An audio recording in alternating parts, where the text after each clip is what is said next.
go.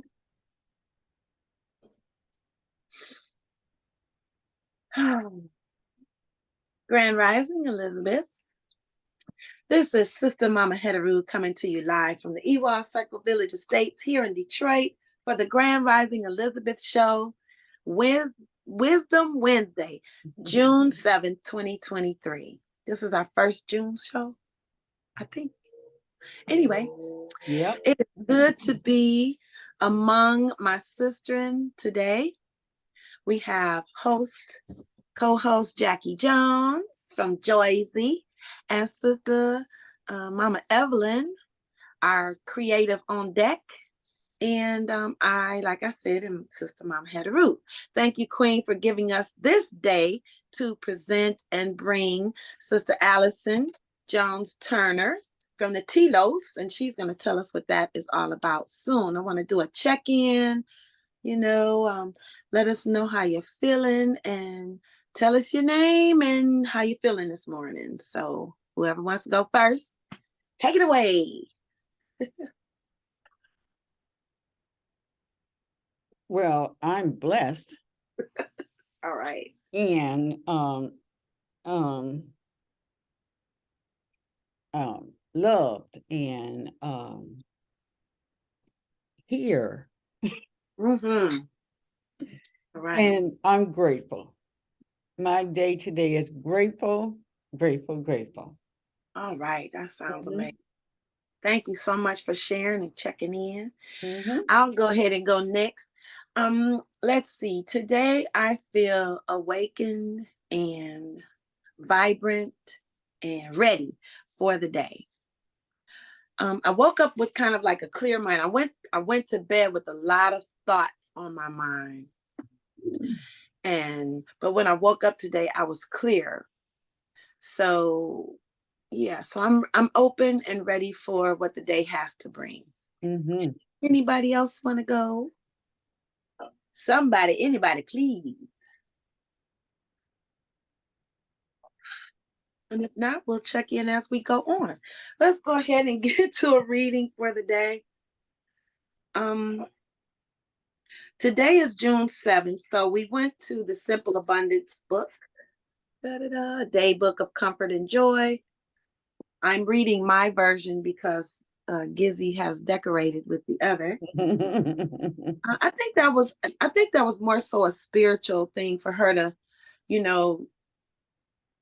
do that to that book, because I'm still reading the one my mother had, and I think that was a lesson to say, go ahead and start reading your book, because this one it goes into more depth. It is the newer version of the book, and so I think Gizzy was telling me, my mother was telling me through Gizzy, that it's time to move on to the God Bless the Child Has Got His Own. Use your own book. Okay. Favorite things, enjoying cherished collections. This passage spoke about the Titanic. Do you remember the movie Titanic?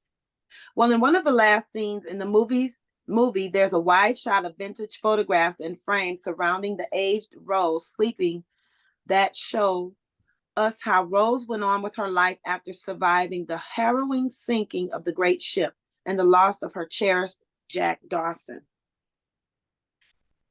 Or to be more precise, how Rose chose to live each day. Personally, I wouldn't have been surprised to hear that she spent the remainder of her life wrapped in a blanket in the corner of her bedroom with the curtains closed, but because that's where I would have been. Instead, there are photos of Rose horseback riding, playing polo, fencing, flying an airplane, deep sea fishing, going on a safari, waving aloft from the top of a camel near the pyramids, mountain climbing, racing cars, and in other words, living the life at full throttle and with the biggest smiles. It makes me grin just to think of how happy she looks in those vintage photos. This was my favorite scene in the film. I might have been 10 seconds long, but from the moment I saw it, a profound enchantment came over me. I realized that this fictional woman's amazing life came only when she made the choice to live again after surviving the darkest, soul-crushing tragedy. And so for the last few years, I have collected vintage photos and albums of women explorers and adventuresses in their period travel ephemera.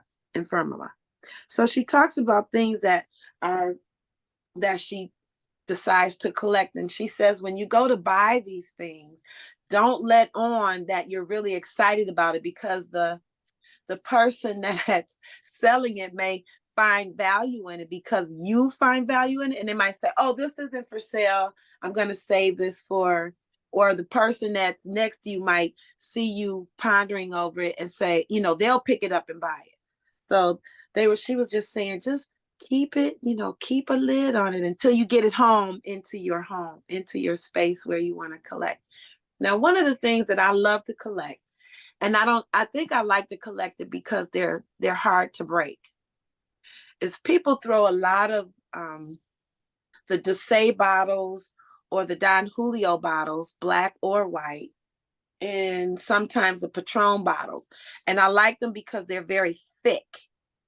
So when they're tossed out, they fall, but they don't break. So I think that's why I like them, because they're not unbreakable, but they're hard to break. And so I've collected them, and they used to sit in my kitchen on my counter. And I told myself, I said, hey, it's getting to be a little much. So then I developed my glass. So I have a bottle garden. And so I put beads in them. I love the plastic hair beads. So I had a lot of those because I was making like my African waist bead, the waist beads to adorn our costumes. So I put the beads in the jars and put the bottles outside. And sometimes I put those dollar store lights in them, which work really wonderful. Those lights last a long time. So I've adorned my garden with the bottles. So, but they are out of my house, and I still get to enjoy them. I didn't have to give them up. So yay. Is there anything that you all collect that has just grown and grown? And what did you decide to do with them different?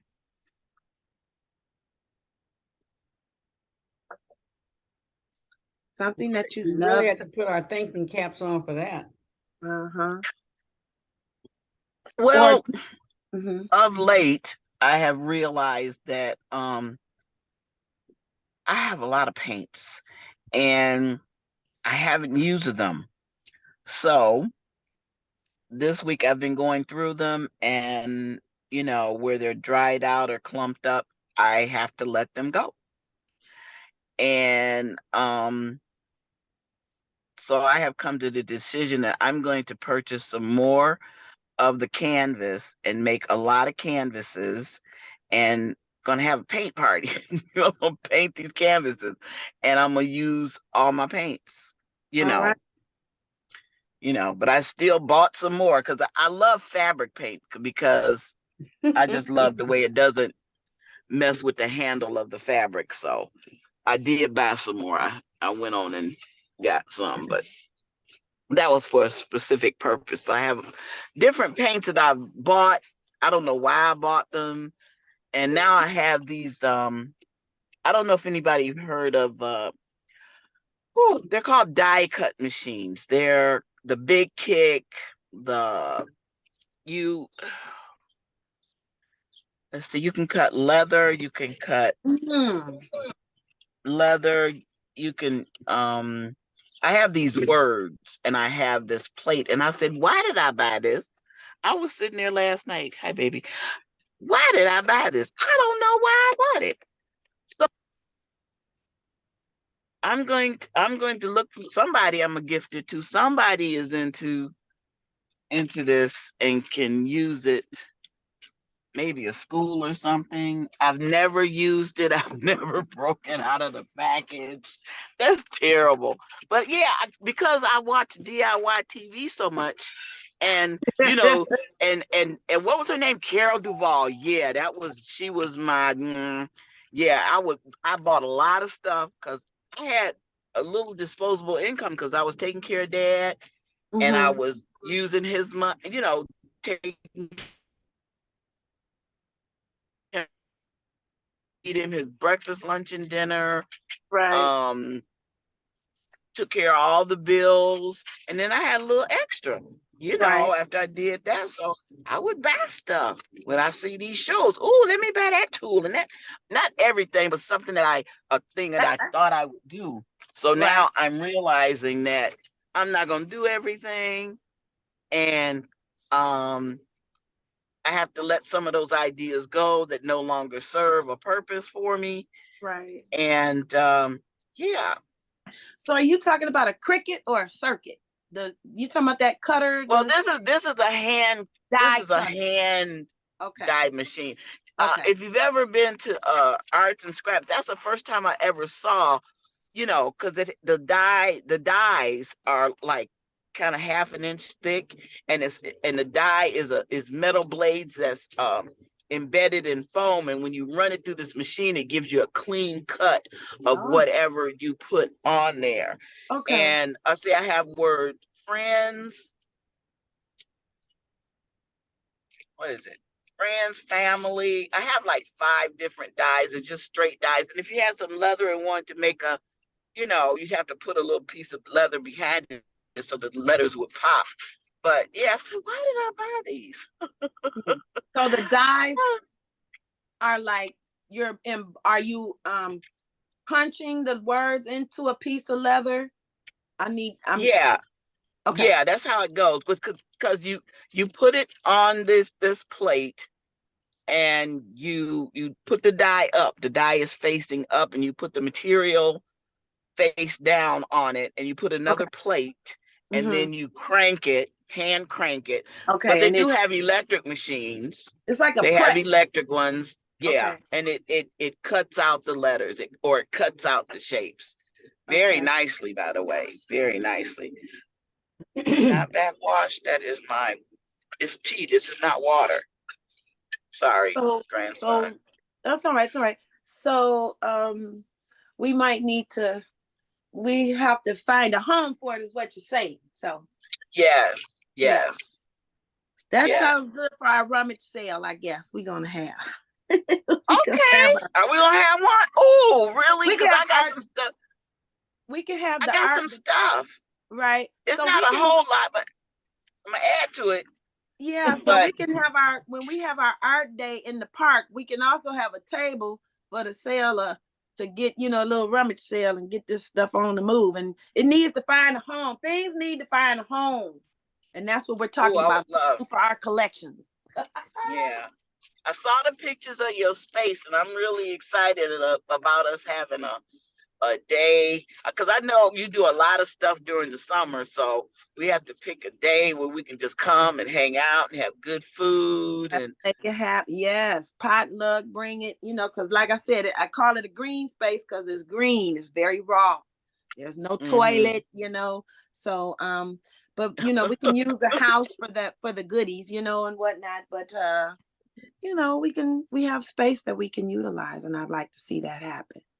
Okay. Early morning Wednesday, we can make it happen, and do our show from over there. We do have internet. That's why we call it the technology part. It might not have a toilet, but we got some internet over there. Well, I mean, if we built a little enclosure, or even use, I mean, we can, I got plenty of empty cat litter boxes. Yes. And we can build something, Yeah. They have for those the little moment. Table. They have the fold table with the seat, and you can put a bag or a jar, or and if you know anything else you might need to just go on and go to the house or whatever, whatever. It's all good. So yeah. So anybody else want to thank you, Mama Evelyn, for sharing? Anybody else want to share their thought this morning and check in and whatnot? You look beautiful, Ebony. Go and get that contract, girl. Go and make them do what you want them to do. That's right. That's right. I'm ready. Good morning. Grand rising, ladies. Grand rising. I love collecting rocks and feathers, typical rocks and feathers. So Mama Het wasn't. I think you missed. I missed you yesterday. If you were here yesterday. Yeah. I'm in Washington D.C. and I've been lobbying and meeting with congressmen, congresswomen, Democrats, and Republicans since I've been here. But Debbie Stabenow's office invited me to a Senate hearing yesterday. And on my way to the Capitol for the Senate hearing, I found a feather. And it was waiting on me, guys. It was waiting on me. It was standing straight up like this. Wow.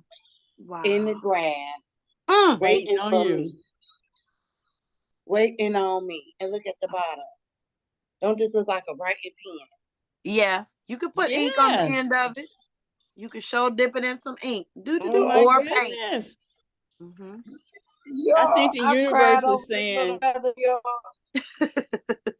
Yeah, I think the universe is saying. I cried over this little feather. You did. Yes, it was definite confirmation. It was definite confirmation. I cried over this feather. And then I asked the police, I could take this home, right? So I could leave Washington with this from the Capitol. You can leave Washington with your government feather. Yes. Yes, they said it's a feather. So I'm excited because it just commemorates all the excited, blessed things I've been doing the last couple of days. And my word for the day is favored, because I wasn't supposed to be on this trip.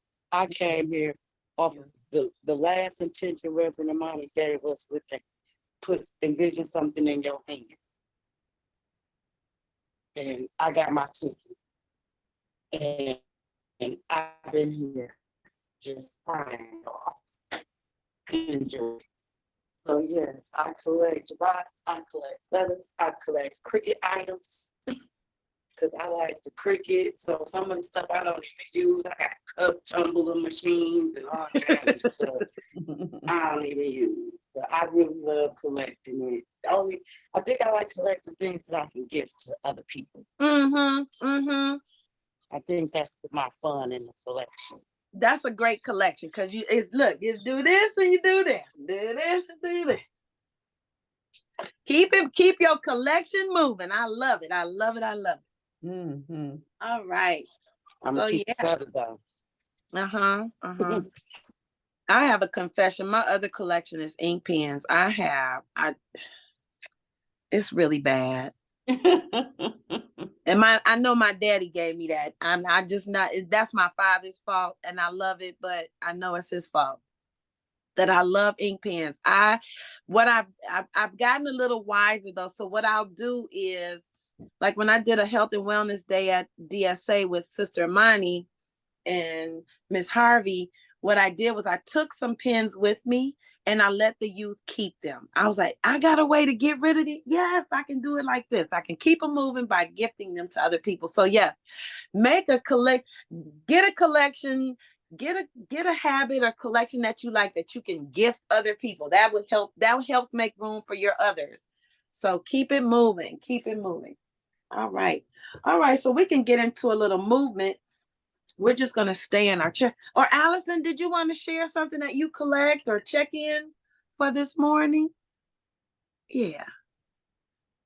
Okay. Yeah. What's your collection? So I have a collection of paper money. And it's called, I guess the group is called Numismatics. And so and it's really like, it's not the money, necessarily that we carry, but one of my prize pieces would be a piece of handmade money from the Dalai Lama, not this Dalai Lama, but the Dalai Lama before him. Okay, awesome. Yeah, that sounds awesome. I have a couple of different paper monies. I got one on my dad's altar. Let me see. I think one of them is called a hell no. I'm looking for some British money though, because they're about to switch it over. Right. Yeah. I hear you on that one. Let's see. Let me see. This is one that Sister Imani gifted us in a box. It's called the Quadrillion. This note is for my ancestors, known and unknown, to have an afterlife full of wealth and abundance. So mote it be. And it's 11. Oh, wait a minute. It's inflationary money?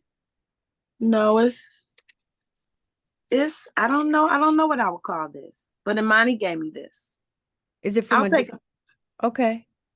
I love the pictures on it. It's got Anubis on it, a pyramid, and I don't know which deity this is. You have to look up the crown to see which deity it is. I'll take a picture of it and put it in the chat. And then I have, my girlfriend gave me a birthday basket, and this is 10,000, but it's called a Hale banknote. I like these. I really like these. It's called a Hale banknote. And let me see, it says Joss paper on Tai Lung, made in Shenzhen, China. Yeah. I used to teach with some I think it's kwacha. It's like it's African money, and it was inflationary money. And so the children would see how many, like, what is that to $1, you know? Right. And it's just like, let's find out. Right. Awesome. All right. Well, thank you for joining us today. This is our guest. And let's go ahead and check in with Evelyn. I mean, not Evelyn. I'm sorry, with Lakeisha. Bye, Lakeisha. How you doing, Sister Love? Ladies, Grand rising. Yes. Just tell us how you feeling today. And we're talking about things that we collect. I feel absolutely wonderful and amazing. Good. And what do I collect? I love collecting money. Cheers. Girl. I love collecting money. All right. Well, that's all right there. Yes. All right. We're going to go ahead and get started with our little movement. So if everybody's in a chair, that's good. Sitting by the bedside, on the couch. We're going to do some glute squeezes. I'm talking about the gluteus maximus minimus and the one in between. My favorite one is the one I forget. So we have 3 quadrants in our glutes. You have the bigger muscle at the bottom. You have a muscle at the top, and then there's one on the side. So when you squeeze, if you're sitting in a chair, if you tense up like a tantrum having toddler, that'll make your body pop up a little bit. And that's how I know if you're doing it right. So you're just going to squeeze. Now what we're going to do is we're going to squeeze the right side, the left side. Then we're going to squeeze them together, and we'll go in different speeds. We're going to make this quick. It's going to be a nice, easy exercise. And you might, tomorrow you might say, oh, that was head, when you feel that soreness, because maybe you haven't moved these glutes in some time. All right. So what we're going to do is we're going to squeeze together and then release. Okay. So you're tensing up your thighs like you're having a tantrum. You know when kids do that? So I want you to tense up and then release. We're going to do this 8 times. Again, tense and release, tense and release. You can do this standing or sitting, tense and release. Let's get 4 more. And 1 and release. You're going to hold it and release. 2 more and hold and release and hold and release. Right side only. Squeeze and release. Squeeze and release. Squeeze and release. And squeeze and release. 4 more and 1. Release and 2. Not lifting, but squeezing. It's a different movement when you squeeze and you release. If you lift, that's something else. And left side, let's go. Squeeze, left side only, and release. I should see your body pop up just a little bit. And 3. Squeeze that left cheek. We're squeezing those glutes. All right, now we're going to alternate left and right, and left and right, and left and right, and left and right. 4 more, and 1, excuse me. And 2, and 3, and 4. A little faster. 1, 2, 3, 4, 5, 6, 7, 8. Together. 1, 2, 3, 4, 5, 6, 7, 8. And another one. And we're done. Yay. These are things you can do when you're sitting. You can do this when you're driving, when you're sitting at your computer in an Elizabeth session. You can also do, it's really fun to do them laying down. If you're in your bed or laying on the floor, you can do your glute squeezes and your body will react. I love to feel that because your body rolls to the side a little bit when you're laying down on the floor on a hard surface, but they're a lot of fun. Okay, so yes, movement is important, and everything that we carry on this body needs to be moved. Even, your eyeballs, you can make circles going to the right or the left, looking up and down. That helps strengthen your eyes. Looking from the upper right to the lower left, in an X. So please remember that in some kind of way you can move these bodies at all times. Even if you're in school, you can sneak in exercises while the teacher is teaching, but still pay attention, okay? All right, so yeah, thank you all for coming today. We're going to introduce our guest, Miss Allison Jones Turner. Excuse me, Mrs. Allison Jones Turner of Telos. Alice and I met, I was gifted her because I am good friends with her mom, Miss Janet Jones of Source Booksellers. And so I got me a bonus sister. Actually, I have 2 bonus sisters, Allison and her sister.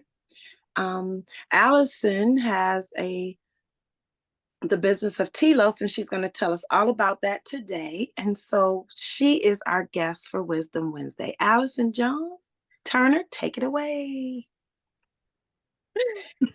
Hello, everyone. Good Grand Rising, Elizabeth. Welcome. Today I'm going to talk about one of my passion project, really, and it's searching for telos on philosophy for children. And so I started my education learning or studying philosophy, and then I ended it with teaching certificate and a master's in teaching. And so I was trying to find a way to blend that together so I could be hopeful and helpful with children. And then my mother always says, well, adults could use good thinking too. So we had a few thought experiments at the store and at the bookstore, Source Booksellers. And we also had a few inquiry sessions. So I'll tell you a little bit about inquiry. And so the main goal, I guess, of searching for telos is to help create mental habits that help you to acquire knowledge, that help you to listen deeply and to make sound decisions. And the sound decisions is what we call being reasonable. So we can say children are a lot of things, right? Children are fun, inquisitive, challenging, but they can always, just like adults, be reasonable. For example, if they want to have ice cream for dinner, you could ask them how good ice cream is for dinner. Should it be after dinner? And so they can be reasonable and say, fine, I'll have my soup before my ice cream. And so that's one example. And if you're wondering, what are some of the ways, philosophers may engage with us today as adults? 2 of my favorite philosophers that I follow would be Professor Dr. Joy James and the Funky Academic. And on YouTube, he's called the Funky Academic, but his name is Omari. Let me see. See, I'm calling him the Funky Academic now.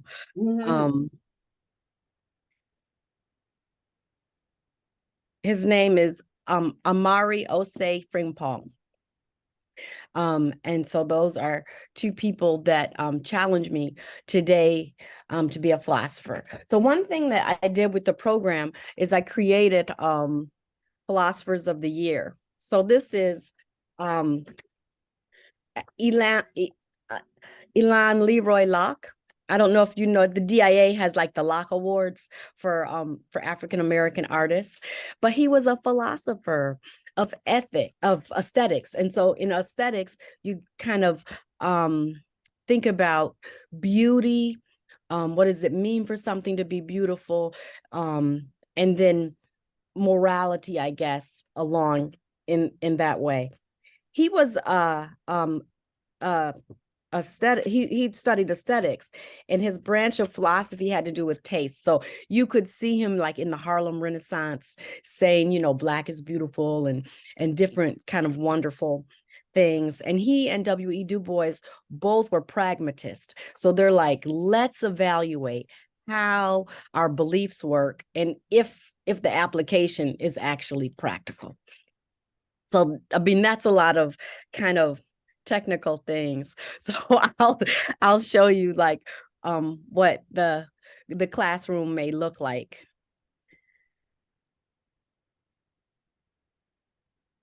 Oh my goodness, this is not working. Let me see. I'm gonna unshare. No, okay.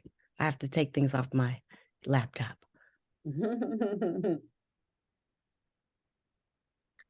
So the table with the books, that was something different, Allison? No, that's what I was supposed to show you, but It was wouldn't working. like We saw isolate it. the We thing. saw So I it. have We to saw move things off my laptop so I Okay. can. I only saw the table with the green cover. That's all I saw. That was the only picture that I saw. Really? Yeah. Okay. Yeah. Oops. Hold on. Mm-hmm. Take your time. So you just see the table? Yes, just see the table, the bookshelves, and the paper in the window. On Okay. the wall. So this was in the little house at MoCAD. Mm-hmm. This was before it was like being used for exhibits. And we would have I would have students in the early grades. So kindergarten, first grade, second grade, third grade.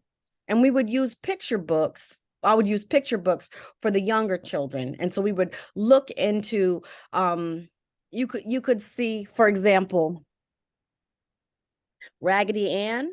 So Raggedy Ann and Andy used to ask, how can we be happy? And so you kind of take that content from the book and get children to think a little bit deeper about it. Okay. And so I don't mention any philosophers. I don't mention Plato. I don't mention Joy James. I don't mention any philosophers when I'm talking about it, because the benefit of learning this way, just practicing our thinking skills and getting to know ourselves through philosophy is and through a philosophical inquiry is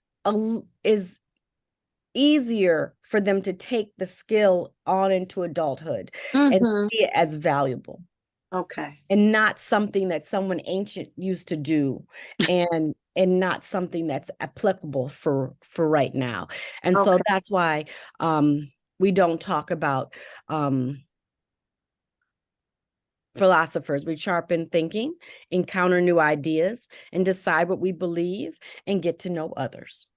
All right. And so I'm going to stop sharing. And then the last thing, when you saw on the table, there was a little box like this. Okay. And so there's a philosopher in Spain, but thank goodness they put it in English, that puts these boxes together. And it's hard. Like every day you have to think of like some question that can't be easily answered. So it's good that they have like a little image, and the children say, the first family of robots to adopt a human child. How charming. Smile, please. So if children are already thinking about robots or seeing a robot or playing a video game with a robot, then it's easy to ask them questions. Like, are smiles from robots real smiles? And then it takes a lot, and you can agree or you can disagree. There are only a few things in life that, don't have a side to it, right? Like swimming, for example. You're just swimming. Like you're either swimming or you're not swimming. You're either alive or you're not alive. So there are different things that don't fit so well with inquiry. But Mhm. there are a lot of questions on this card. And Right. so a child can pick a card, or an instructor can pick a card, and ask, some of these questions. There's another one, since we're talking about robots, and AI is in Mhm. Chat GPT is like in the space, right? Right. Should robots be allowed to adopt humans? And so we can even get into human adoption, right? Right. And so, and none of these concepts are too big for children or too small for adults. They're Right. all something to think about. And we Mhm. encounter a lot of propaganda every day, and sometimes, there are different ideas that propaganda have been very helpful in the past, but we have a lot of propaganda around war. We have a lot of propaganda around politics that people have to read, and they have to decide, is this what I believe? Do I Mhm. believe that this is an actual enemy of mine or my people? um like, those are definitely things that are a little more for older children, maybe middle or high school, but definitely they can still consider, how can we be happy, right?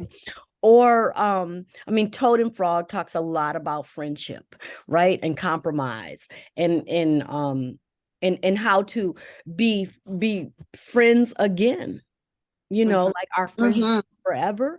And so it gives an opportunity. And when we have a question and we're sitting in a circle, children can be sometimes very emotional.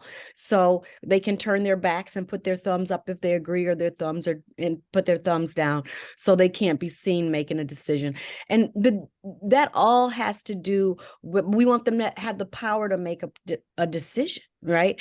And to say that they don't, and to also change their mind. Mhm. Also Mhm. say, when you said this, it made me think, and I decided that maybe I want to, consider this other thing. And Mhm. so, and to see that change mine. I was in one conversation, and this was with like adults, and we were in just a philosophical inquiry. We were asking, can you really be good, or whatever, like, just kind of general. And there was an adult in the room that said, I've never really seen myself change my mind. Like, I thought a thing and then I don't think that thing anymore, and oh, and there are some books, that you read and you think, I've definitely been on this track and I could be on a different one if I wanted to. So that's so there are two areas of philosophy for children. So one is sitting in sort of like a classroom, and those classrooms can look different ways. Can everybody see the picture? I see the top of it. It's like cut off. I see reading, D-Town food, and something else. Oh, okay. Is it too big? It's in a strip. It's horizontal, and it's like cut in half. It's like, looks like it's cut. It is. It is. There are 4 different pictures. Do you see the 4 different pictures? I just see 3. I see a piece of each one of them. They're like cut off, like cut in half. Okay. Yeah.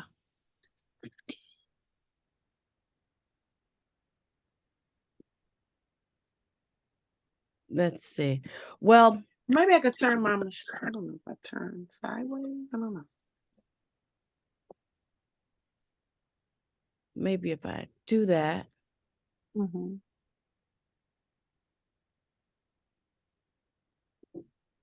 Do this.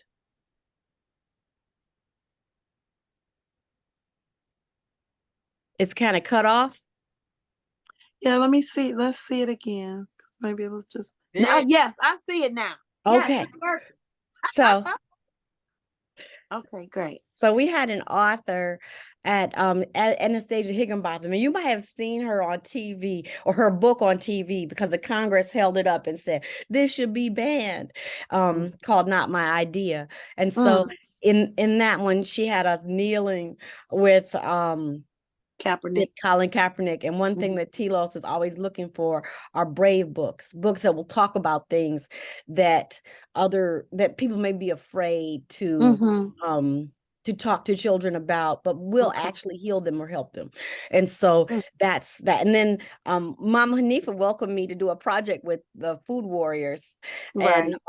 And we ate some really good food, and we talked about foods, and we thought about food systems. And so that was really fun. And then the Detroit Freedom School, you can see our little sign, a good life is one inspired by love and guided by knowledge. So it's very important to acquire knowledge in order to move through life with love. And so I think the project that they wanted me to do was to do something around the city. And so we did, and it was a fun time there when we could be at the Charles H. Wright Museum of African History, and so we did like a little at it was, I guess, my rent for being there, a family day at MOCAD of philosophical inquiry activities. So there's often a craft activity, a kite making, something, type of activity that you kind of do after you're thinking about it, while you're thinking about it, about whatever you're thinking about. So I'll stop this share. I think I'm talking like a little bit too much. No, this is your show. You're not. And so lastly, I did say that there's like a little classroom component to it. And there's a curriculum. So for grades 2nd through 8th grade, there's a curriculum. So we use philosophical novels, and we use information from those novels to stimulate the conversations and activities. But the very young, we use picture books.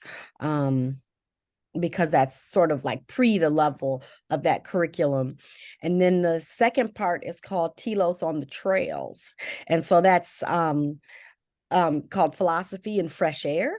And so we get bused to these parks, and we walk through, and we have particular questions.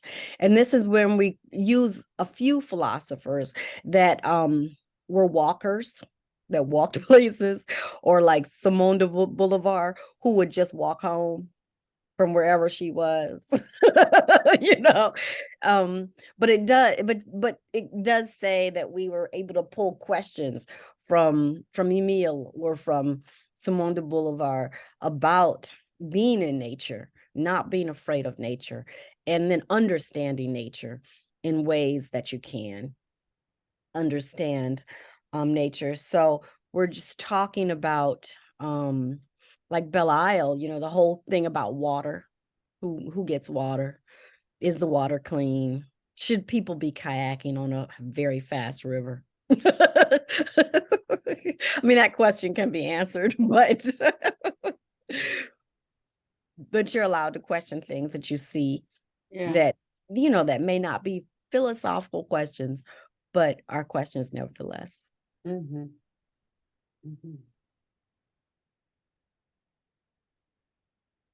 You're on mute. You're on mute, Mama. Duh. I was just saying philosophy. I'm cracking up that I didn't have my thing on. Philosophy was the one class that I thought was useful when I was in college. I was like, finally, a class that I can use right now. Yeah. So Allison, let me ask you, so with this philosophical understanding or understanding of how you're approaching children, do you give them the solution first and then have them inquire about it? Not solution. Do you give them a situation and have them think about how this situation affects them? Is that I'm attempting to visualize what you're saying. I don't think I'm doing a good job. So what is the concept? I need some layman's terms about what the concept is. So we trust them, or I trust them to do the thinking. There's no coming up with anything on their own. So, I mean, there's everything they come up with is on their own. If we have a circle of a concept and everything inside that concept and everything outside that concept, so it could be, can you think of something like dance, for example? Let's Okay. just think of dance. What is dance and what is not dance? Standing is not dance. That would be outside. Moving would be inside dance. A name of a dance move, the jit, would be inside. So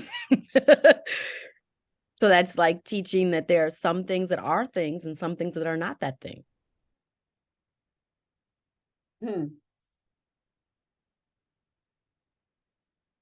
Come back, Allison. Come back. Come back. Come back. You're frozen. Come back. Come back. I guess she said, think on that. So I'll say, I can bring this cup and ask. I don't know if You were frozen too. We interacting. Everything is still rolling on my end. I don't know. Yeah, you and Allison were frozen. We were just we were still talking. Y'all were still talking. Yep. All right. To be continued right now. So Allison, what brought you into philosophy? As that, I know she was going to come up with this question sooner or later. Anyway. So as a child, what brought you to that?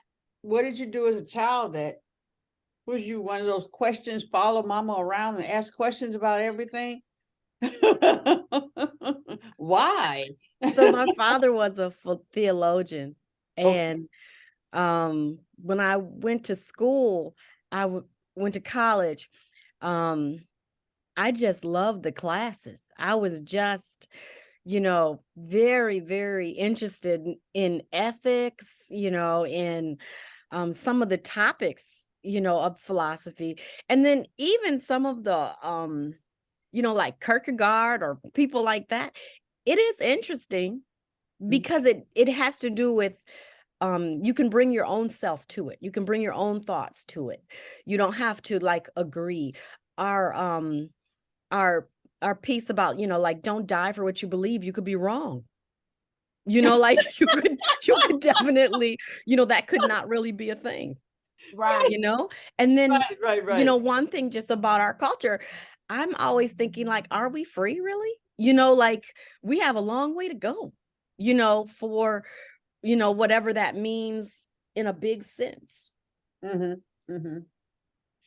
Yeah. So I'll ask my question again, since Alice and I had our own private moment. I was sharing that philosophy was the one class in college that I felt like was useful right now. I really did enjoy the philosophy classes because they made sense. They made sense of things that may not make sense. So I was asking Allison what, set up the classroom again. So she presented the word. So her concept was dance. Now, Allison, you go back into it because I don't know if I'm going to say it right. So the concept is dance, and we say whether you're in the circle of it or outside the circle of it. So imagine you have a little circle in the middle and you put dance in there. And then you're going to put all the things inside that have to do with dance. It could be Everette-Hale. It could be the jit. It could be the shuffle. Or it could be all these things. And then I said, standing was not dancing. So I put that outside the circle. And Mama Hetheru said, no, you could be standing and dancing. So I said, well, then you got to move it and put it in the middle. In the circle. So now in the inner circle. Because standing could be a movement in the dance piece. But it might not be movement, but it's a part of the dance. Duh. Yeah. So that, that comes. Yeah. It depends on people's perception of the concept. Is that okay? Is it the perception? Yeah. That really see. That's why I like philosophy, because it makes you think. It makes you think in a different way. I think that's what. think that's what I want to say. Yeah. And And my then, you know, makes teacher you was think absolutely Wrong answer. outside the box. It makes right. you think outside the box. Yeah. Yeah. And my teacher, he was absolutely, I mean, I think he would say things and make himself laugh, and we would just sit there go, okay. But he was, I mean, though the people that present philosophy are usually very interesting people. He was absolutely hilarious, and I wouldn't laugh at his jokes, but he was funny. Mm-hmm. Yeah, you said it was funny. Yeah, I think it was his moving, because he would bring up a concept and he would stand at the board like this with his chalk in his hand. Yeah. Because now he's thinking about what he said. So I like that process. And, you know, because when I was working at HFA, the concept of school became problem solving. So thinking in that way, you know, and then they would put the youth into groups so they could work together. So that concept of school, I enjoyed that concept of school as opposed to the sit down and read, because even with one of my friends, she told me, she said, boys' bodies are made differently. So sitting for them for a long time is difficult. So you're going to get the busybodies. And then you got the busybodies who don't like to sit down. So when I had class, I tell them, whatever you got to do to get this work done, you know, and then I'm doing the work too. So they're like, Miss House, what are you doing? I said, I'm doing the worksheet too. The man who does the schwa, we read about the schwa. Now that's the A&E together. Is that the schwa? I'm forgetting what it is. I'll look it up in a second. But we were the paperwork, the worksheet was about the schwa. And it's about a sound in language. And I think I was walking or riding my bike, and I met the man who presents the schwa. He even came to the Broadside Lotus Press 50th anniversary. And I was just so dumbfounded. I told the kids, I said, you guys, I met the schwa man who's making it more present. So and then he does words with the schwa. So I'll have to look it up, but I think it's I'm on my phone, so I don't have my computer next to me. Let me get it. But we can talk about some more things. Allison, this is a great conversation today. It's totally is. So back to our TLOs, our already scheduled program. Okay.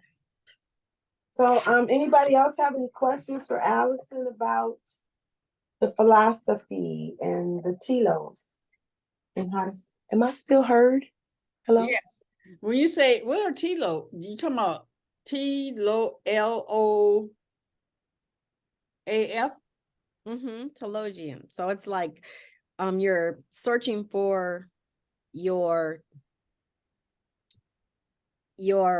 life end or your life purpose or your life, you're searching for that. Is it spelled, how do you spell it, babe? TELOS. Okay, TLOS.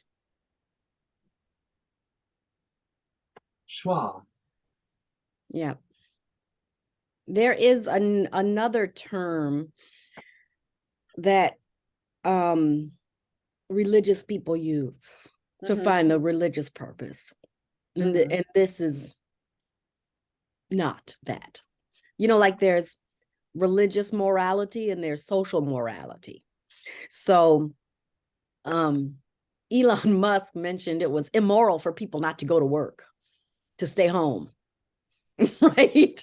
And people are thinking, oh, you know, they're thinking, is it good or bad for them to stay home? But he's thinking it's not fair, because social morality goes with what's more fair than what's good or bad, where religious morality may chime in on.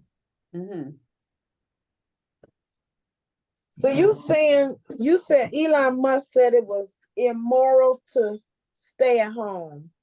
You know, like work from home. What do you mean? If you don't have to. So he's thinking of people who, you know, could go in. You know, like maybe the more white collar people. But they're deciding. And then you wonder, who is he saying it's wrong for? You talking about which people is it immoral to stay at home and work? You know, who are you talking about? I mean, I was telling you who I think he's talking about. Right, but that's what I'm The saying. tech Those are people the kind who's of working questions with that him. come up. Right, those are the kind of questions I would ask if he makes that. If that's his concept, and my question is, who he talking about? I wasn't asking you. I'm saying, who is he talking about? That was a rhetorical question. I do that a lot too. But yeah, that's just an example of Uh-huh. how telos could be secular, where there is a thought in the same realm, which is religious. Okay. So with philosophy, is theology? Wait a minute, not the wait, not theology. You said you used the term theologian, right? Telos? No, okay. I know we were talking about the telos, but you used the word theologian. Theologian? You said your dad was a minister, theologian. Okay, so that's the religious. It teaches. Okay. That's something completely different than what I'm doing. Than philosophy. So how did you make the connect? Because when Queen Aduni asked you, how did you get to philosophy? How did you get to this sector? You said your dad. So philosophers become maybe like three things, right? They become ministers, lawyers, Angela Davis, Huey Newton. Okay.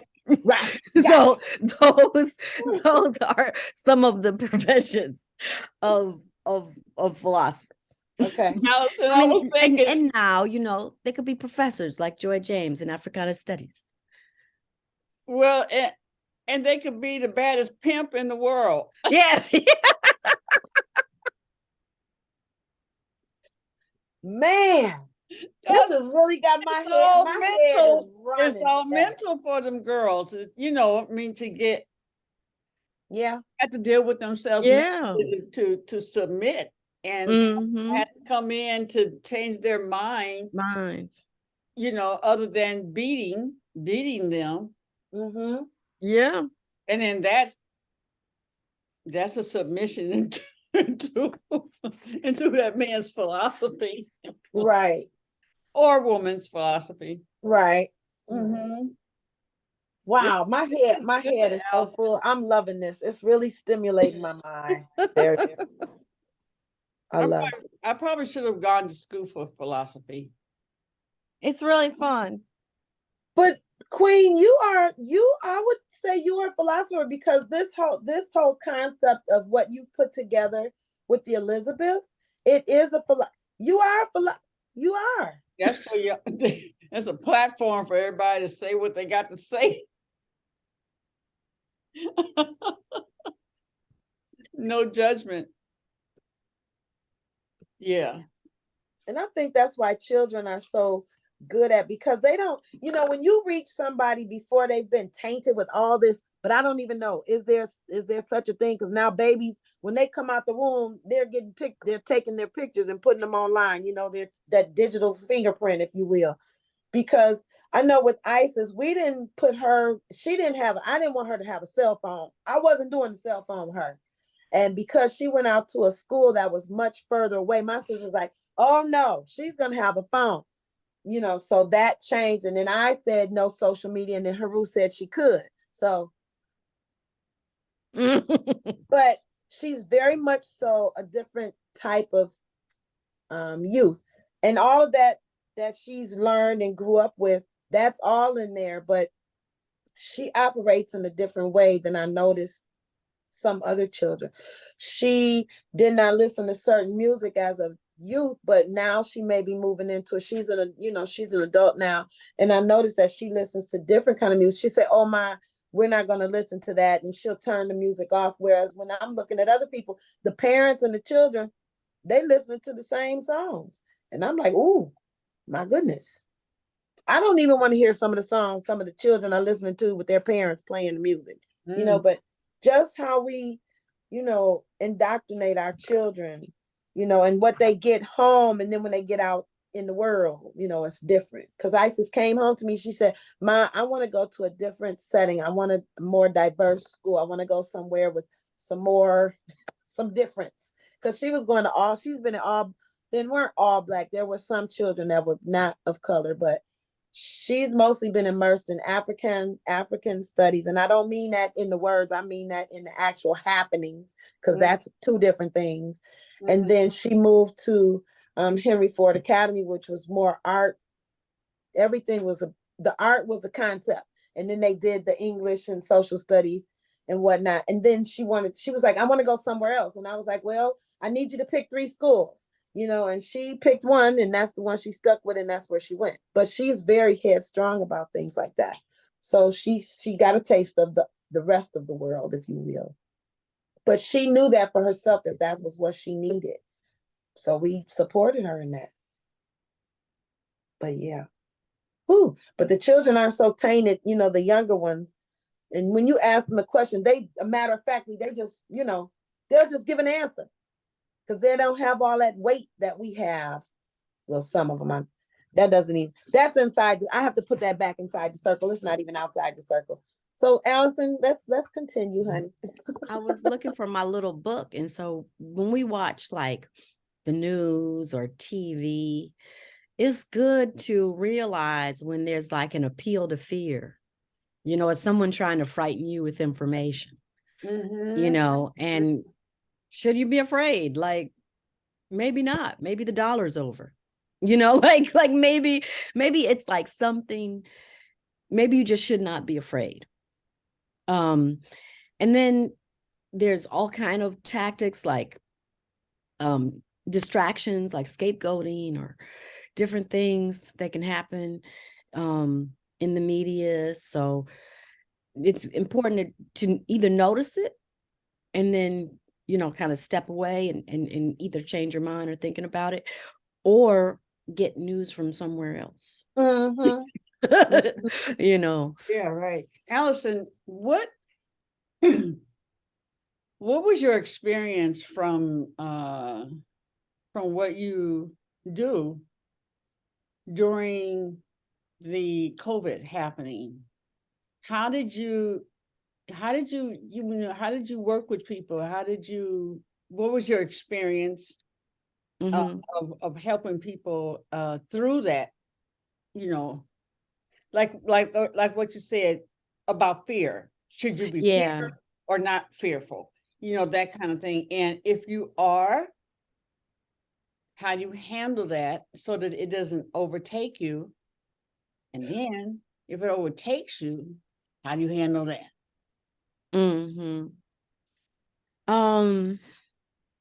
it's a question. During COVID, I really didn't do anything on the Zoom, because it's very relational. Like we're kind of sitting down, drawing things, making things, walking places, which I guess we still could have walked outside.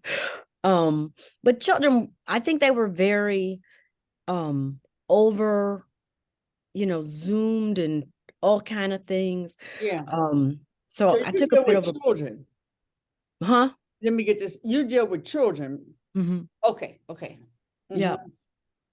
But I think, during that time period with adults, I had a lot of big questions if they talked to me about it. Just about like the source of the COVID and all kind of stuff. There was like stuff coming out.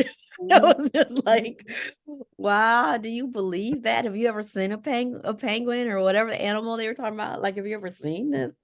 And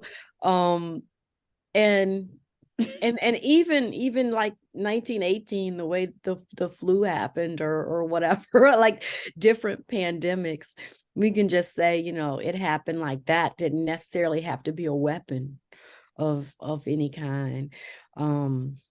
We were just definitely vulnerable to it. But if you think of, the ramp up to war, in the ideas of proxy wars, all those things, I try to talk about anybody that wants to have a conversation about it. And I listen to a lot of Army Osei Fringpong and when I can listen to Joy James. She works all day. so but she talks a lot about anti-Blackness and abolition and some of those ideas that get thrown around a lot since George Floyd and since COVID and things like that. Now, Allison, I have a statement that I made. I have a concept that I came up with. With this whole thing about books and how books are banned. And I said, to me, and I mean this in the most respectful way, if you're going to ban books about Blackness, then, and because I don't know what the because was, because they teach a concept that's not safe for others, then all books. Here I go on my philosophical thing, because I'm going to say all. If you're going to base it on saying that they're not true, or you don't want to harm somebody else because of what you're sharing, whatever, then I know there's some books that I've read that were allowed that made me feel harmed, so why not take away all books? You're going to take away books because of this, then I think then take them all away. Because something harms if this is the concept, but what gets me my feathers ruffled, is that you have one concept for one group of people, and then you make law for that group of people. But this group of people over here have dealt with this same thing in a similar way for a long time, but this group gets ignored, but this one gets laws passed. If children come to school and they stay in their cats, you got to respect that they're cat kids. And if they want to put their food on the floor and drink it out of a bowl and all of that, you have to respect that now. You can get terminated from your job if you don't use the right pronouns and all of that and this and that. But the respect for a group of people, or that kind, we fought for civil rights, we fought for these, dogs got better rights than a human does. And in some cases, I don't understand that. I'm done, because that's a kerfuffle. They call that a kerfuffle. I'm looking that's really getting something under my nerves.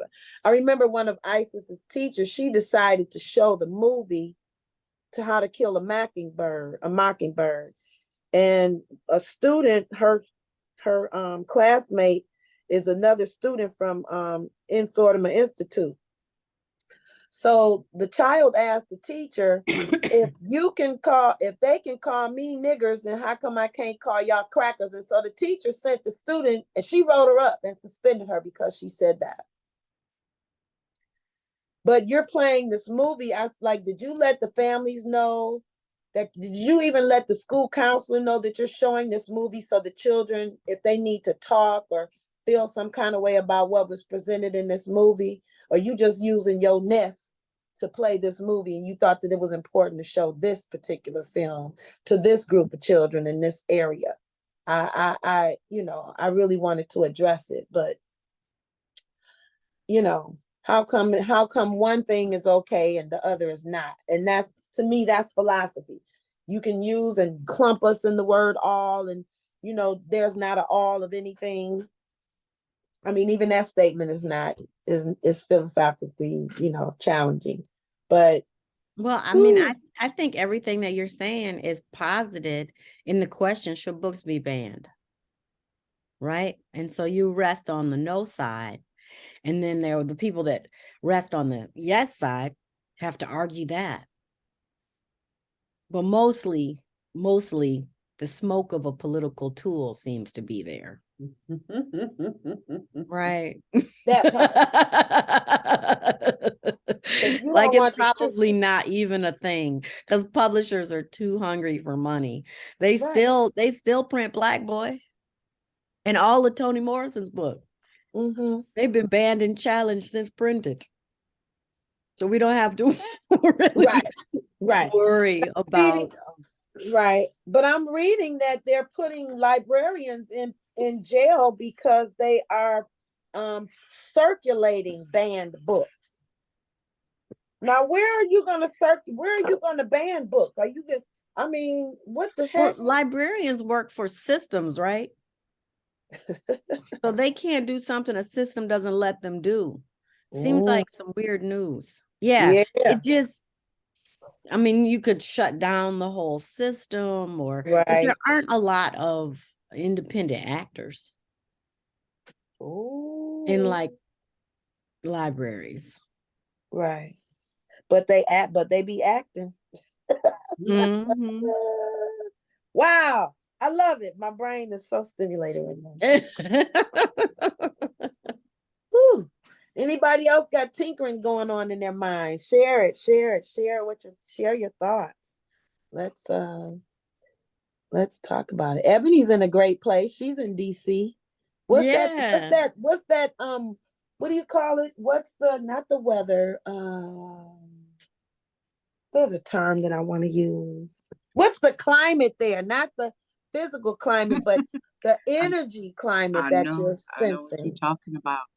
It's very youthful here. I'm learning. It's very Mm. youthful and lively. They always hustling and bustle. Yeah. I'm like, ooh, y'all always late out here or something. What's going on? Why are we moving so fast? Mm-hmm. I'm usually the mover, the faster one. Mm-hmm. But I thoroughly enjoyed this conversation. And Good. I am fully in understanding of what you're talking about. That's why I have to walk out this whole deal because this climate out here is very Republican. Like, Mm. if that makes sense to my Very book ladies. banish. And over the last few days, I've been opening my perspective to being a little calmer in my approach. I'm currently paired with a Catholic atheist that likes, yes, God is a comedian on my end. So I am paired with a Catholic atheist, and we I are love it. learning a lot from each other. Mm-hmm. And it started with the connotation of urban. The word urban is being used a lot with her. And I had to pull her aside and let her know, like, it's not the fact that you're using the word urban. I don't mind that when it's how you're using it and it's your body language when you use it. So Mm-hmm. in our conversations and in our meetings, I urge you to refrain from moving your eyes and pointing to me when you reference the word urban Oh, oh. because I don't Yeah. feel like when we get to Republicans and we talk about rural land or we talk about all this agricultural things, I don't talk to them and say the ignorant and prestige, the prestige and the ignorance of you guys. I don't start pointing and looking at you. So I appreciate when you use the word urban, not to, just use it in a general term. You don't have to make a reference like it's a reference to me because you're not doing us any favors by speaking on our behalf. That's why I'm here. So that was it's Wow. been a learning experience, but this is day 3. We hugged and had some wine last night, Mm-hmm. Mm-hmm. and I'm learning about a lot about myself as a philosopher Mm-hmm. and the appreciation of where we came from and how we got here and where we are going. And Mm-hmm. it's a very youthful and lively climate up here Mm-hmm. when it comes to what I'm seeing for us. We actually get paid out here. Okay. We get paid from the metro truck train operators Mm-hmm. up to the legal assistants in the Senate and in the House. Okay. All right. And they value they value our minds Mm. and they value our opinion. Mhm. And that was the shocker here. That was really, I had so many preconceived notions when I got here. Mm-hmm. And to see the climate of everything, to be able to express myself, because that's the joke in it all. Because usually I'm a innocent bystander. I'm an actual bystander. Like I just listen and then I make a little face like, they ignorant. But actually having like, I'm saying something. This day, we ain't about to go to another one of these meetings. I don't know, that's right. So you got in the And game. You in the game. and You're she on the took court. Yes. You playing Yes. now. You're on the court. You was on the side watching. Now you out on the court playing. In the circle. She's Yeah. on the inner circle. That's right. mhm. I love it, Abby. I love this. I love And this. I even invited her to join one of our shows one day. So I just want to explain to her the magnitude of wisdom Mm-hmm. that Is she white? we all have. Is she white? Yes, she is. Okay, no, I And was just wondering because, okay, got it. yep, she is white. Her name is Cheryl. But yesterday, while we were walking and talking, once we got our clear understanding, and we were talking. You went mute. You went mute. You hit the mute button. Okay, start over. It was a Catholic thing. Like the Catholic people changed their names. Mm-hmm. And she was given the name Elizabeth, girl. I gotta go. I got to go. I said, these days. In the show. Wow. I said, baby girl, all these days we've been together and you ain't tell me your name was Elizabeth. Wow. She said, well, it's not a name that I use. It's my, what's the name? The covenant name or something? Her confirmation name. Her name for Confirmation name. That's her confirmation name. There it is. I said, well, baby girl, let me tell you how powerful Elizabeth saw. Uh-oh. You're gonna change her life. So, girl, she been speaking my praise, and she done told her family that's here about me. She done, every person she's a phenomenal force. That's all I keep hearing her. She could be my what's the people that come in with the boxers when they going into a ring? Trainer. Yeah, she could be the hype lady for Yeah, she the hype lady for when she done went to be a hype lady, girl. Oh wow. Wow. I said, God is good, and God is a comedian. I swear He is. Mm-hmm. Let her, just make sure you let her know that she can donate to the cause too. Shit, while she You know that's my first thing. There you go. Said you got a lake house. My children love to go camping. Mm-hmm.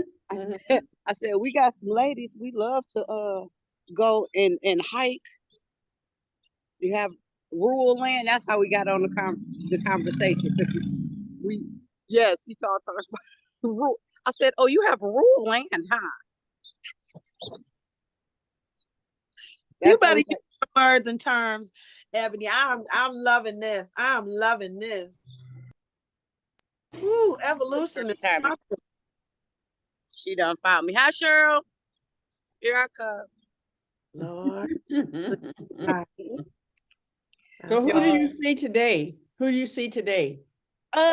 I am off. Okay, so let me tell y'all how I walked 13 miles yesterday. Oh my God. And seeing 7, I think they delegates, constituents, because I'm the constituent. Okay. Delegated representative. So I actually got to physically meet Rashida Tlaib yesterday. Oh wow. I cried. I said, baby, I'm crying like you Beyonce. You Beyonce. Because you be fighting for us. Oh, nice. Do I have to get my bags? No. Okay, perfect. No, I'm okay. So let me go throw my things away. I'm ready to go.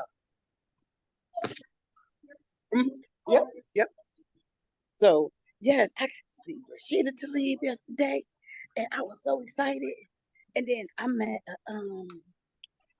I think they the legal assistants to a Republican, and change. I feel like I changed their mind. Really do. So I am serious. My mission is to advocate for an outdoors recreation bill that we are gonna put into place in the fall of this year. So it grants us access for children in urban communities to have access to land and parks in rural areas, and to provide us with transits and like different forms of like busing and transportation, and create bike lanes from our city to like more rural cities. So say if we in Detroit, we can go to Wall Lake or something like, or we can go to where one of the nice state parks is, and actually providing families that service and that outlet. So I'm lit on that. I am so lit. I've been telling everybody about it, but Republicans don't like it because it benefits the family and it doesn't benefit the economy. So the Sierra Club and a few other people that write the bills wrote a law so that it lowers like a population qualification. So now the population, since it lowered it, now it increased the revenue for the rural areas that we go visit. Right. So Your money's out there. If you're walking around out there, you're buying things. yes, and then with the lower population numbers, they understand that people that's in lower populations spend a lot of money. Like I can see River Rouge, we like to spend money, and we like to ball like we're rich, but it's not a lot of us. So I've been kind of going that angle with some Republicans, and I like how they like lift their eyebrows up and they like, okay, and then I make it make sense, right? And then, so it's really kind of I'm in a new form of learning with my language and the way I communicate. Right. All right, we are off. It's a very you are being a very What's good a Tesla of philosophy in the work right there. I mean, Allison is here to talk about. You're sharing about your experience and just what we're talking about. You know, having people think in a different manner. What's in the circle, and then what's out of the circle, and how they're interchangeable. You know what I'm saying? So, thank you, Representative Ebony. Yay, Ebony. Yes. So we are going, Cheryl, where we going? Tell them about Telos on the trails. I am. Telos on, I am. Russell Senate bill. I am going my way. We just have a bus and we pick the children up and we go. Yep. So I'm looking to get us some energy efficient buses, and we can go pick up Telos and pick up Auntie Diva Super Kid, pick them up from Mama Head Shed, and have a good dance powwow and vision board with Queen Aduni. Yeah. Supplies provided by Mama Evelyn, and then we take them on up here to the rural area, to the outdoors, and have them come back and share the good news to everybody. That's right. Okay? That's my ultimate vision. This is awesome. I love it. So I'm riding in the Tesla right now. Okay. And we on our way to the Russell Senate building. One of the Congress people invited us to go hear a Senate hearing on, what's the word with the R? Well, it's going to be organic, regenerative agriculture, specialty crops, all the specialty crops you can think of as nutritious food, as opposed to the, corn and soy that they grow to feed, factory farm animals. So healthy people food. Yep. And it's my girl, Cheryl. Hi. Hi, Cheryl. Hi, Cheryl Elizabeth. Her name is now Elizabeth. She used to be Phyllis. Well, her real name is Brittany. We'll explain. We'll be waiting your report after your visit. Thank you all so much. Represent. Thanks for sharing with us. Thank you. I love you, lady. I'm about to have a fun day. This is my last day. All right. All right. I'll be back Right. home to you guys. Okay.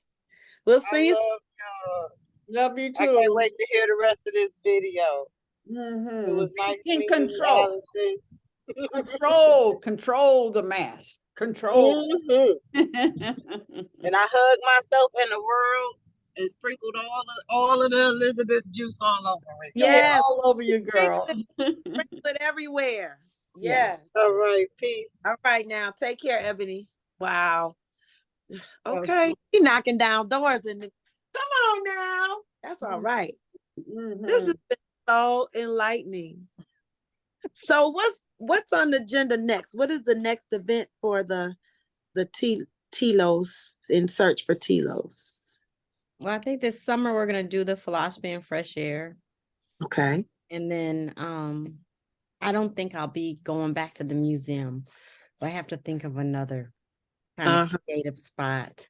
And a lot of times, like I get children that need help in reading, and that's fine. I mean, Yeah. I'm a teacher. It's not like I can't help, but Right. Well, Sister Zellen does the Children's Day at Dabbles every year. And I think that might be a space for Telos to be searching. Okay. Yeah, Imani's working with her too. I think, and that'll be a great place because it's African. What is it? Children's Day. I don't know what I'm not able to pull out the words, but it's Children's Day, African Children's Day at Dallas. She has it every year. And they're putting things together now. So I would like to connect you, or at least put you in, if you aren't already connected to Zellen or Imani, my aunt, we can make that happen. And Sounds good. Yeah, for sure. Because they're doing that. And Imani's also doing a camp also. So we can pull all that together. She's all about the youth, whatever age they are. Even her age 58 youth students too. Yeah. Yeah. Well, I know in Canada, I think there's another program in North America, but it's definitely not like Detroit. But right. There is a camp in Quebec. Okay. All right. The camps take a lot of energy, and you're competing with sports, you're competing with all kind of things that are not philosophy. Exactly. So maybe I'm definitely going to connect you with them for that, because the children, they a lot of the concepts that they are met with, they have thoughts about, and I really appreciate how they think, because I was talking with a girlfriend about, jobs now. What they'll do is they'll have a goal, they'll get a position, work that position, and once they meet that goal, they're out. And they're very much in touch about their mental health. I don't know what their mental health outlets are, because the music they're listening to. But anyway, that they have that sense about themselves. And when they talk to a person that's had a job for a long time, a position for a long time, they was like, you went to work and you don't even like what you do, but you went and stayed there 30, 40 years. Oh, it hurts. Oh. And then the other thing is that what I think about is that how can we pull these two ideas together for where people are, at a better space? Because now with the lack, we were already doing more and not getting the support, the financial support for it, at different positions. But how can, and I see that my sister works with the Lear Corporation. And when I tell you they're about the human of their employees, Lear is something else. They're about when my sister had been praying, she was telling me she was tired of her job at Ford, right? So God blessed her and said, okay, you don't have to work there no more. Okay.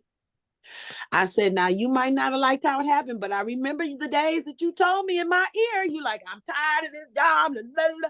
Then when they break it up, I told her, I said, now this is what you've asked for. I don't think my sister was out of work for a week. She had another job. Somebody had already told her, you have blah, blah, blah, blah, blah. And but a lot of times we want to stay stuck on the, I said, Lynette, you asked for this. I'm not telling her I told you so. You told yourself so. You started this whole wheel of burning. And so for her to come there, she's a new employee. They tell her, she says, I have a father. He is a dialysis patient. I'm his main source of care. Blah, blah, blah. They said, no problem. Do what you need to do. Take care of him. She can flex work. If she's supposed to be at work at 10 and she don't get there till 12, she can stay a little longer. And they let that happen. Or a man was so desperate to get a job that he brought his daughter and left her in the car so he could be in the orientation. And they said, no, wait a minute. We can do something to help you with this. I mean, it's about peopling with Lear, as far as I see. And I just really appreciate that because, I think we've gotten to greed so much that we want to make sure that this thing is made. Meanwhile, the people that are in the trenches, they get overlooked all the time. And these people that are pushing papers, what are they doing? They making life miserable for the others. So the children are like, no, we're not doing all of that. Once I get my Gucci bag, I'm not working anywhere anymore until I go get the next job. I mean, but they're about their mental health. I don't know if they're using it. I don't know how they're using that, but they're not about that. Why do you stay somewhere? And children have watched their parents work jobs and come home and you mad and they see all of this and you still go back up in there every day willingly. Well, if I could comment, I think that we have to think hard about work because, I mean, we could say that there are certain feelings and things are going on, but they are or they aren't. Like it's hard. Work is hard, and a lot of times, I mean, my generation or whatever, they're looking at the young and they're just like, you need to like get it. You know what I mean? And they're getting it in different ways. Mm-hmm. And I don't know. I mean, I think how work is going to pan out is hard to know because it's unstable. Right. And you may be like, oh, this person worked there all those years and that's how you went on vacation. That's how you ate. Right. Right. Because that wasn't a part of the thought. Right. Exactly. But they're seeing now that things are happening different, but they're not seeing the longevity of it. Mm-hmm. They don't think longevity. Yeah. Mm-hmm. Yeah. And those who I guess there's like two ways to look at that. The longevity of it. Those who trusted the system, thinking the longevity of it, got screwed at the end of it. Because now there's no Social Security. There's all that stuff is not there, and you barely. And then you have, those who did. For instance, like my girlfriend. We went to school together, and Marianne is I call her an all-American sister. Okay. In a sense, the all-American girl was a virgin. When she gave it up, she married him. They've been married for ever. One house, still the same house. Has refinanced all the stuff. Had one girl, one boy, a dog, a cat, a bird, foster children, adopt, the whole American story. One job, started at San Diego State University, one of those, started there, moved through the ranks, ended up being head of registration and stuff. Hired, 401k, travels now.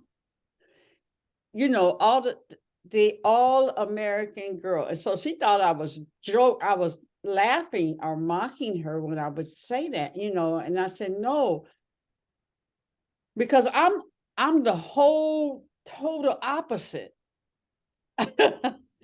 I'm free spirit. Go out there, try it, walk on the water.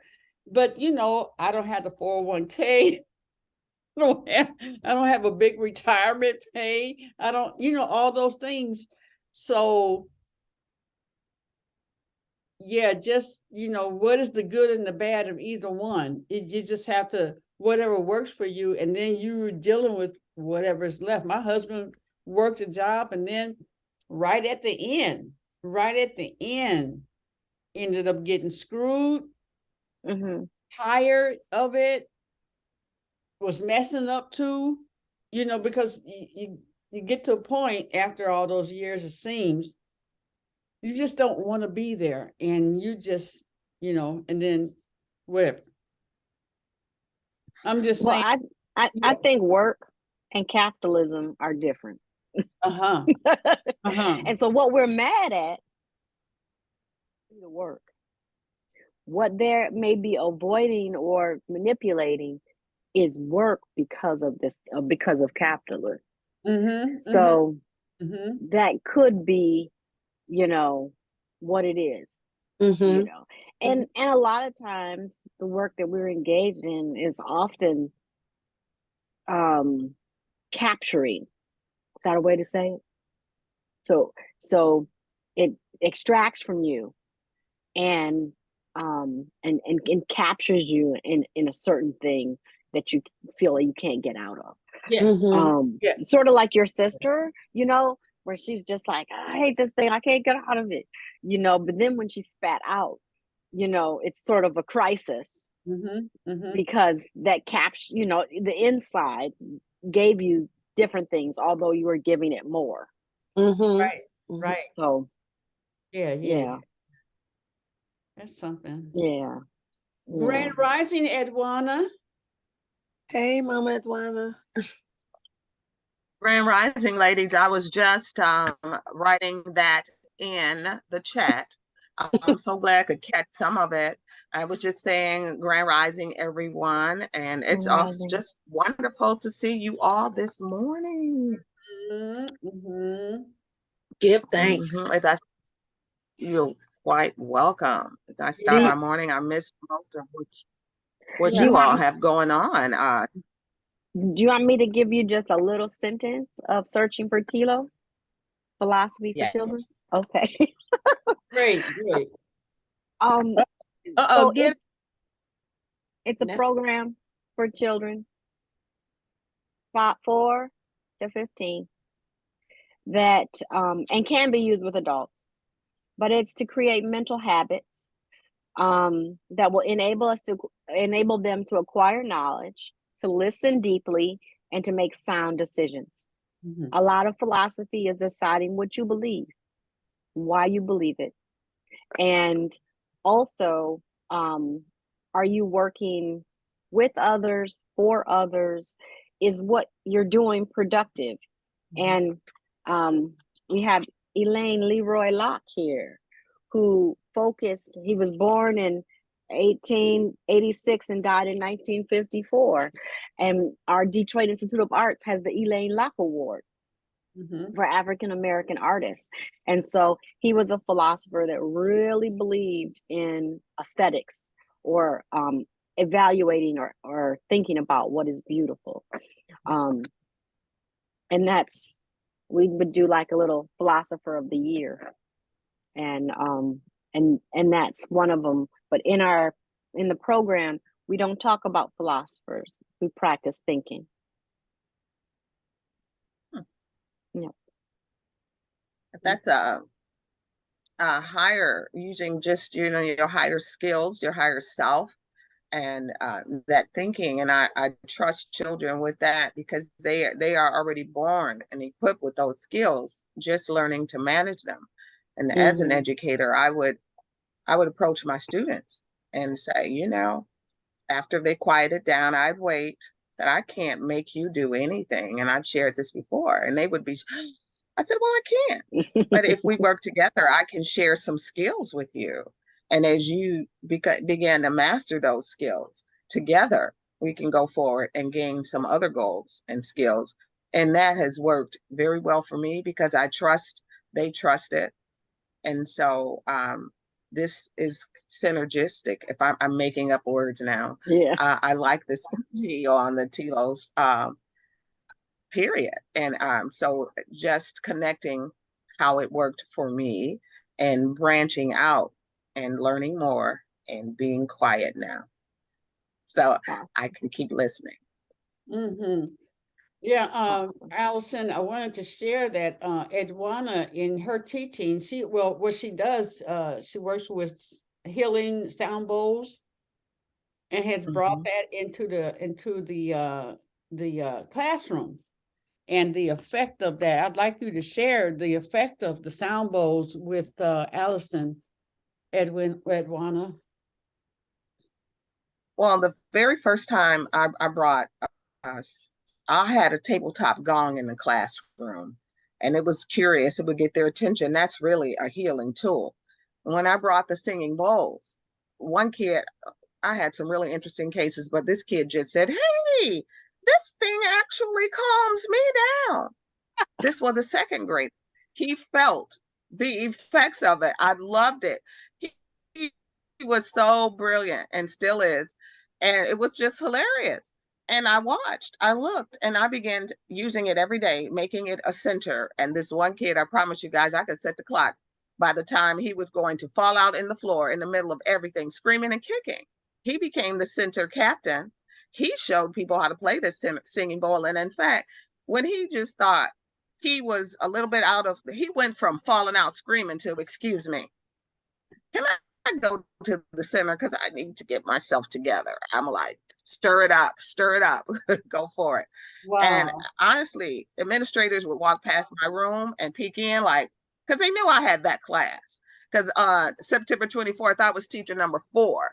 I had that classroom. And it was amazing to see the shift that they connected with, it resonated within them.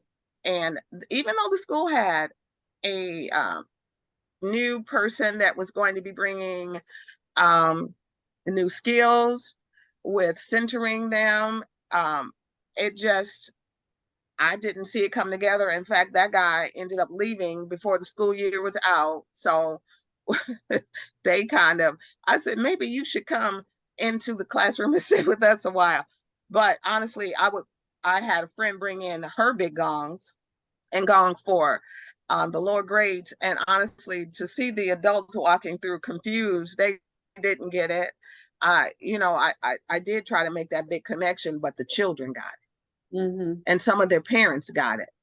And so we're still connected that way, but it transformed my classroom. I'm telling you, I had kids on medication, kids with these behavior situations, kids that just come from so much heaviness that they come school time, they were still, can I get a hug? Because if I don't, I'm going for postal, because that's what they see. And those few minutes a day centered and made a big difference in them being prepared and ready to learn. And the big word that we used was self-regulation. And we learned to self-regulate. And when they notice shifts with themselves, they adjusted. I can regulate myself over here to this center. I can play this bowl. Before I say something unkind, I can tell you what I'm feeling and why I think I'm feeling that way. I just remember when I was that age and the questions I had for some of the adults and the behaviors that I was that weren't particularly acceptable. And so I know that they are equipped with these capabilities, and the possibilities can be limitless when we encourage and we're honest and share at that level. We're surprised. We're very pleasantly surprised. So can we look at the bowls as a philosophical, can the bowls be philosophical, Allison? I think that they're different than thinking because it transcends thinking, right? It's more like a vibration. Okay. Yeah, exactly. Right? Yeah. But I love that the student was able to express a change or that, this affects me and I like it, He blurted it right on out. And it was Mm-hmm. so wonderful because you could just see that transitional moment and how it impacted him. He just really, really bright. A lot of those kids acting out are so bright, they're bored, but that change, it impact him in that way, in such a he could feel the shift. And I thought that was amazing. And then further describe it. By the way, this was second grade. So people keep selling them short. I'm like, please don't, because they've got some learning tools for us, some stuff that I'm like, oh, I'm going to give myself a star. I learned real well from you today, and that would crack them up, Nice, and nice. just knowing that they had value, and they do. I want to hear what you're thinking, because guess what? It could be a quicker way to solve this problem we're working on. Because I want to think outside the box. I want to get there, and it don't have to be my way to get us to the destination, So we all bring value to the table. Let's examine it. That's awesome. Yeah. It was so transformative. I'm telling you, ladies, so transformative, because we were just stuck, and I didn't often get a para. And within that class of 32 children, you had all types of learning styles. You had different levels of comprehension and just different levels of learning, and so we had to get on the same page. And it was, a lot of prayer, because I didn't want to hold anybody back, but I wanted everybody to have some forward movement, and that is what I used. That was the one thing that made a difference, almost on the immediate side. Vibration changes the atmosphere. Right. The atmospheres change that. So the singing bowl is a tool that can be used to help change thinking. That's how I would frame that.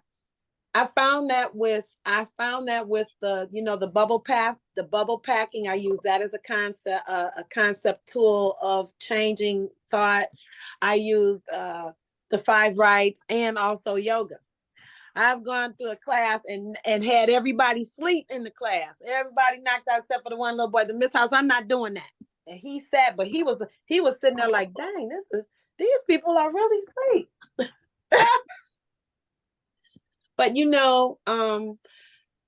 having them concepts that bring thought and how they think about the concept is, they come with less mess on the mind. They're closer to spirit, so they can conceptualize and come up with a solution. Because we don't listen to them. Hetheru was telling me how his grandparents had rented a U-Haul truck, and they were walking down the stairs and jumping up in the truck, and he was like, what's this thing down here under the truck? He was like, and they were like, be quiet, boy, you don't know what you're talking about. But it was the bridge that comes out the bottom of the truck that you could put on the porch and walk here instead of going down the stairs and pat. Nobody wanted the children. Did they ever check it out? Did they ever see what they kept telling them, you don't know what you're talking about. But finally, I think he started messing with it, and that's what made them,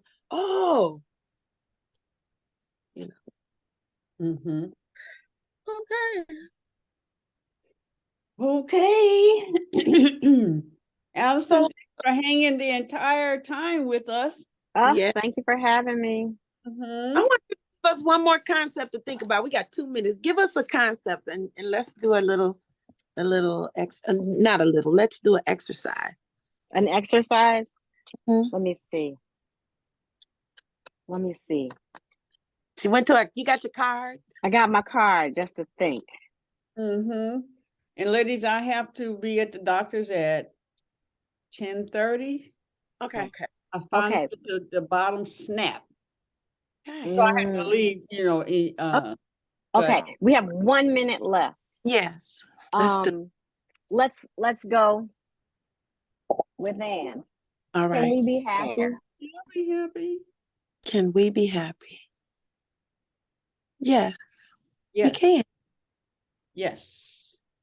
I agree. Yes. Choice. Choice. All right. Okay. Choose. Right. Vanilla chocolate choose. Yeah. Y'all know that one, right? Yes. Vanilla chocolate choose. You know that whole concept? No. Share. No, I'm not going to share because if you ever take landmark education, that's going to be that's the puzzle right there. Oh, okay. I'll let you. Okay. All right. Got it. Well, thank you, everyone.